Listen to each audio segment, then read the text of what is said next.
As in India, the Varna system consists of 4 gross categories: Brahmana, Kshatriya, Vaishya, and Shudra, ranked in descending order of prestige, and with the first 3 called in Bali Chivangsa, the three peoples, defining a spiritual patriciate over against the plebeian fourth. But in Bali, the Varna system is not in itself a cultural device for making status discriminations, but for correlating those already made by the title system. It summarizes the literally countless fine comparisons implicit in that system in the need, from some points of view, all too neat, separation of sheep from goats, and first quality sheep from second, the second from third. Men do not perceive one another as Kshatris or Sudras, but as say Devas or Kebun Dubus, merely using the Kshatriya Sudra distinction to express generally and for social organizational purposes the order of contrast which is involved by identifying Deva as a Kshatriya title and Kebun Tubu as a Sudra one. Varna categories are labels applied not to men but to the titles they bear. They formulate the structure of the prestige system. Titles on the other hand, are labels applied to individual men. They place persons within that structure to the degree that the Varna classification of titles is congruent with the actual distribution of power, wealth, and esteem in the society, that is, with the system of social stratification. The society is considered to be well ordered. The right sort of men are in the right sort of places. Spiritual world and social standing coincide. The difference in function between title and Varna is clear from the way in which the symbolic forms associated with them are actually used. Among the Trivangsa gentry, where some exceptions aside, tegonymy is not employed, an individual's title is used as his or her main term of address and reference. One calls a man Ida Bagus, Nyakam, or Gusi, not Brahma, Kshatriya, or Vaishya, and refers to him by the same terms, sometimes adding a beer order name for more exact specification. Ida Bagus, Mad, Nyakam, Nyoman, and so forth. Among the Sudras, titles are used only referentially, never in address, and then mainly with respect to members of other hamlets than one's own. There, the person's technonym may not be known, or if known, considered to be too familiar in tone to be used for someone not hamlet mate. To be too familiar is in tone to within the hamlet. The referential use of Sudra titles occur when prestige status information is considered relevant. Father of Joe is a Kedisan, and status, and thus lower than we penned, and so on. While address is, of course, in terms of technonyms across Hamlet lines, where except between close friends, technonyms fall aside. The most common term of address is diero. Literally, this means inside or insider. Thus, a member of the Triwangsa, who are considered to be inside, as against the Sudras, who are outside Java. But in this context, it has the effect of saying, in order to be polite, I am addressing you as thought you were a Triwangsa, which you are not. If you were, I will call you by your proper title, and I expect the same pretense from you in return. As for Varna terms, they are used by Triwangsa and Sudra alike only in conceptualizing the overall prestige hierarchy in general terms, and it which usually appears in connection with trans-Hamlet political, sacerdotal, or stratificatory matters. The kings of Klunkung are Satrias, but those of Tabanan only Vaishyas, or three are lots of rich Brahmans in Sanur, which is why the Sudras there have so little to say about Hamlet's affairs, and so on. The Varna system does those two things. It connects up a series of what appears to be ad hoc and arbitrary prestige distinctions, the titles with Hinduism, or the Balinese version of Hinduism, thus rooting them in a general worldview, and it interprets the implications of that worldview, and therefore the titles for social organization, the prestige gradients implicit in the title system ought to be reflected in the actual distribution of wealth, power, and esteem in society, and in fact be completely coincident with it. The degree to which this coincidence actually obtained is, of course, moderate at best. But however many exceptions there may be to the rule, Sudras with enormous power, Satyras working as tenant farmers, Brahmanas neither esteemed nor esteemable. It is the rule and not the exceptions that the Balinese regard as truly illuminating the human condition. The Varna system orders the title system in such a way as to make it possible to view social life under the aspect of a general set of cosmological notions in which the diversity of human talent and the workings of historical process are regarded as superficial phenomena when compared with the location of persons in a system of standardized status categories as linked to individual character as they are immortal. Public titles. This final symbolic order of person definition is on the surface the most reminiscent of one of the more prominent of our own ways of identifying and characterizing individuals.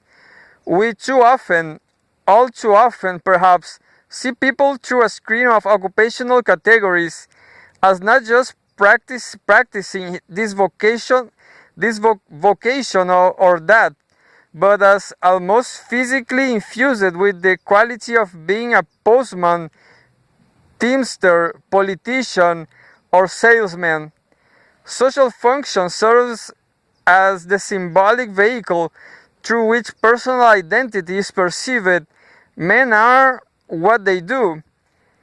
The resemblance is only apparent, however, set amid a different cluster of ideas about what selfhood consists in, placed against a different religious philosophical conception of what the world consists in, and expressed in terms of a different set of cultural devices, public titles for portraying it. The Balinese view of the relation between social world and personal identity gives a quite different slant to the ideographic significance of what we call occupation, but the Balinese call lingit, seat, place, bird.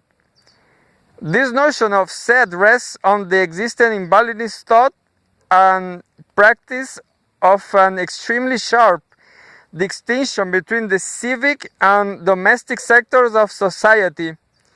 The boundary between the public and private domains of life is very clearly drawn both conceptually and institutionally at every level, from the hamlet to the royal palace. Matters of general concern are sharply distinguished and carefully insulated from matters of individual or familial concern, rather than being allowed to interpenetrate as they do in so many other societies. The Balinese sense of the public as a corporate body having interests and purposes of its own is very highly developed. To be charged at any level with special responsibilities with respect to those interests and purposes is to be set aside from the run of one's fellow men who are not so charged, and it is this special status that public titles express. At the same time, though the Balinese conceive the public sector of society as bounded and autonomous, they do not look upon it as forming a seamless whole, or even a whole at all. Rather, they see it as consisting of a number of separate, discontinuous, and at times even competitive realms, each self-sufficient, self-contained, jealous of its rights, and based on its own principles of organization.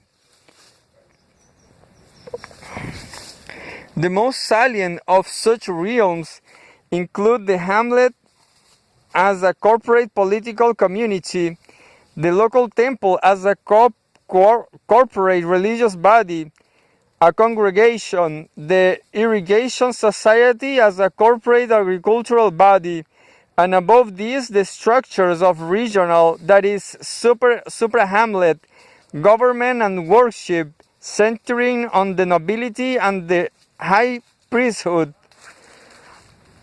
A description of these various public realms of sectors will involve an extensive analysis of Balinese social structure inappropriate in the present context. The point to be made here is that associated with each of them, there are responsible officers. Stewards is perhaps a better term, who as a result bear particular titles: Kliam, Perbekel, Pekase,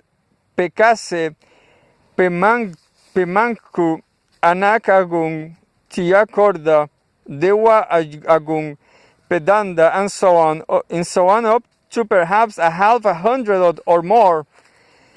And these men, a very small proportion of the local population, are addressed and referred to by these official titles, sometimes in combination with beer order names, status titles, or in the case of sudras, technonyms for purposes of secondary specification.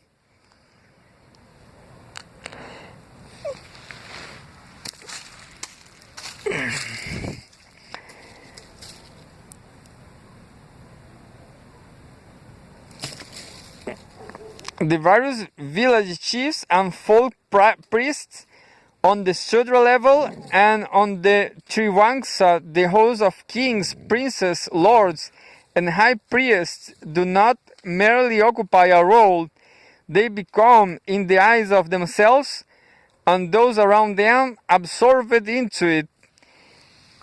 They are truly public men, men for whom other aspects of personhood, individual character,